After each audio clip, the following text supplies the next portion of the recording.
Hey there, space enthusiasts! Get ready to blast off into the cosmos with us.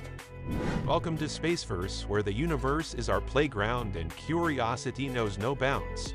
Join us on an interstellar adventure as we dive into the depths of space, uncovering its mysteries and marvels. From the secrets of black holes to the landscapes of alien worlds, we're here to ignite your imagination and expand your cosmic horizons. With mind-blowing visuals, expert insights, and the thrill of exploration, Spaceverse is your ticket to the ultimate cosmic journey. So strap in, hit that subscribe button, and let's embark on an epic voyage together into the vast unknown of Spaceverse. NASA is facing a significant challenge with its plan to retrieve soil samples from Mars, which have been diligently collected by the Perseverance rover since 2021. The original plan to bring these samples back to Earth is proving to be too costly and time-consuming. Consequently, NASA is now actively seeking alternative solutions. Recently, due to budget constraints, NASA has initiated a formal call for proposals. This call went out on April 16th, not only to NASA research centers and laboratories like JPL, which manage most of the agency's robotic missions to other celestial bodies, but also to commercial launch providers and mission specialists. The goal is to gather a diverse range of ideas and expertise to find a more affordable and efficient way to bring Martian soil samples back to Earth. Given the budget limitations, NASA is prioritizing cost-effective solutions. However, they are willing to provide funding for further research and development of promising proposals. The current request for proposals lacks specific details regarding price limits or mission requirements, but there is a general expectation that proposals should be submitted by fall 2024. This call for proposals marks a pivotal moment for NASA as they navigate the challenges of space exploration within constrained budgets. The agency is hopeful that this collaborative effort will yield innovative solutions to overcome the logistical and financial hurdles associated with bringing Martian samples back to our home planet. While specific details about mission constraints remain scarce, we can infer certain expectations based on past assessments. A recent independent review of NASA's planned Mars sample return mission indicated a staggering cost of approximately $1 billion, with a projected return of samples to Earth not expected until the 2040s. Therefore, it's reasonable to assume that NASA is seeking proposals that offer a more cost-effective and expedited approach.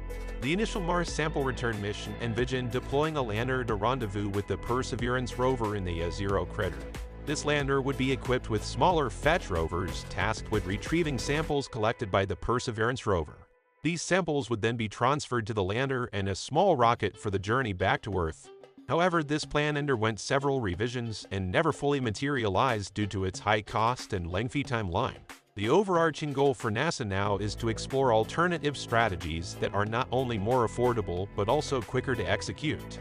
This necessitates a departure from previous plans that proved to be financially impractical and time-consuming. While soliciting innovative proposals from various sources, NASA hopes to identify viable solutions that can expedite the return of Martian samples to Earth, thus advancing our understanding of the Red Planet, without breaking the bank or waiting decades for results. Historically, NASA has tended to handle missions like these either internally or in collaboration with international partners, such as the European Space Agency, which was involved in the original Mars sample return mission. However, the decision to now welcome commercial entities into the fold presents a significant opportunity, particularly for companies like SpaceX, which are poised to make a substantial impact. Elon Musk's SpaceX has long been focused on Mars exploration, making them a prime candidate for participation in this endeavor. Given the potential for additional government funding to support their initiatives, it's highly likely that SpaceX will submit a proposal with favorable odds of success. Yet, SpaceX isn't the only contender in the arena. Other major players like Blue Origin possess the capabilities to venture to Mars, alongside emerging companies like Rocket Lab, which has demonstrated proficiency in executing lunar missions. Additionally, traditional entities like the engineers at JPL and other NASA teams, as well as international partners, boast both the expertise and the potential benefit from securing funding through winning proposals.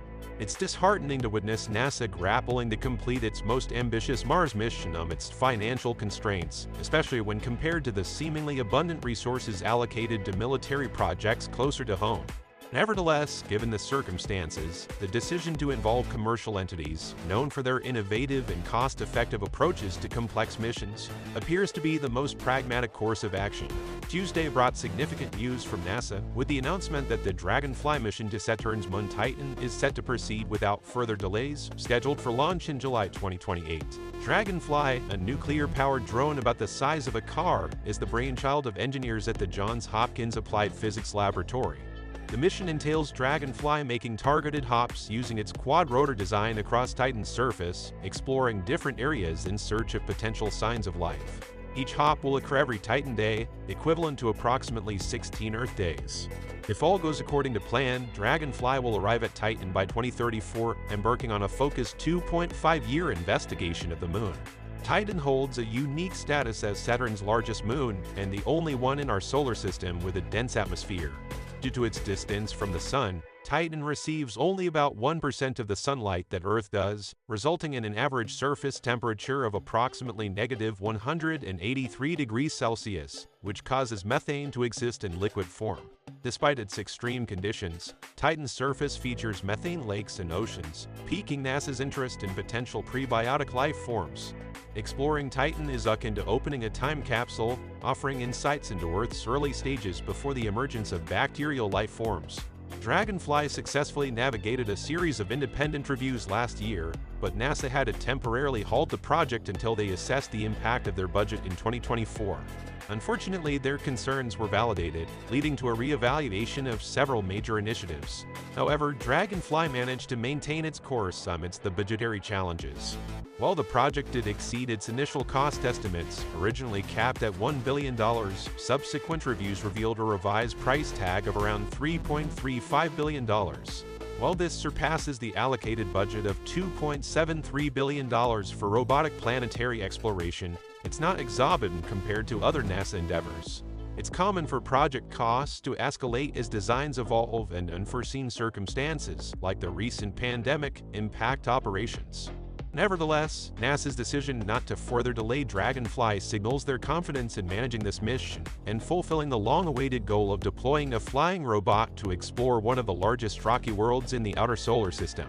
In the race to establish a lunar colony, significant attention has been given to developing new technologies. A recent paper from a Chinese research team highlights 4 key techniques for utilizing lunar soil to produce concrete, offering potential efficiencies in construction efforts. Constructing a permanent habitat on the lunar surface poses considerable challenges, particularly regarding the transportation and landing of necessary equipment, supplies, and materials.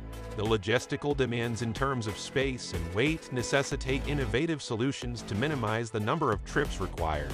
Hence, scientists and engineers are exploring the utilization of in-situ materials, such as lunar regolith, to perform substantial structural tasks, reducing the burden of transporting construction materials to the moon. The technique discussed in the paper from Tsinghua University in China mirrors practices increasingly seen on Earth, particularly in remote or challenging environments. It involves utilizing local materials, including soil, to create essential structures, with a focus on concrete production. Concrete proves to be an ideal building material for lunar habitats due to its versatility and minimal resource requirements. Led by Professor Theng, the researchers have outlined 4 primary methods for producing concrete-like materials. The first method, reaction solidification, entails using small quantities of reactive compounds to rapidly bind local regolith into concrete formations. While some materials need to be brought from Earth, the amount required is significantly reduced compared to conventional methods. The second method involves sintering and melting, where regolith is exposed to high temperatures to fuse the particles together. On Earth, water and other additives create a crystalline structure in concrete, providing strength. However, on the Moon, with no atmosphere to retain moisture, researchers propose using kilns or concentrated solar power to melt the silicate-rich lunar soil. This process reforms the particles into a dry concrete-like substance, although it requires substantial energy input due to the high melting point of regolith. The final 2 methods are akin to creating sandbags using regolith, either with a binding agent brought from Earth or on its own. Sandbags offer a straightforward and efficient way to construct concrete-like structures quickly. However, while this method is the simplest and can be implemented without heating, the resulting structures lack the compressive strength desired for long-term lunar habitats. Overall, these innovative approaches to concrete production hold promise for simplifying construction efforts on the Moon, leveraging local resources to reduce the need for transporting materials from Earth. The research paper not only identifies the most effective methods for lunar concrete production, highlighting sandbagging and melting as the top contenders, but also provides insights into their optimal applications. For instance, in terms of efficiency, sandbag methods emerge as suitable for rapidly expanding large installations where stable concrete may not be necessary. On the other hand, the melting technique yields a robust material ideal for creating strong foundations, such as roadways, landing pads, and supporting heavy equipment. This classification of methods based on their strengths confirms a long-standing curiosity within the space industry. It's becoming increasingly apparent that any future lunar colony, regardless of the country initiating it, will heavily rely on lunar concrete for constructing the most resilient parts of its infrastructure. This underscores the importance of continued research into innovative construction techniques tailored to the unique challenges and opportunities presented by lunar exploration. And that's it. Thanks for joining us on Spaceverse. Today, we've delved into the latest from NASA, exploring the exciting developments surrounding the Dragonfly mission to Saturn's moon Titan and innovative techniques for lunar concrete production. From probing the mysteries of distant worlds to revolutionizing lunar construction, the future of space exploration is filled with promise and possibility. Be sure to subscribe for more fascinating updates from the cosmos. Until next time, keep looking up.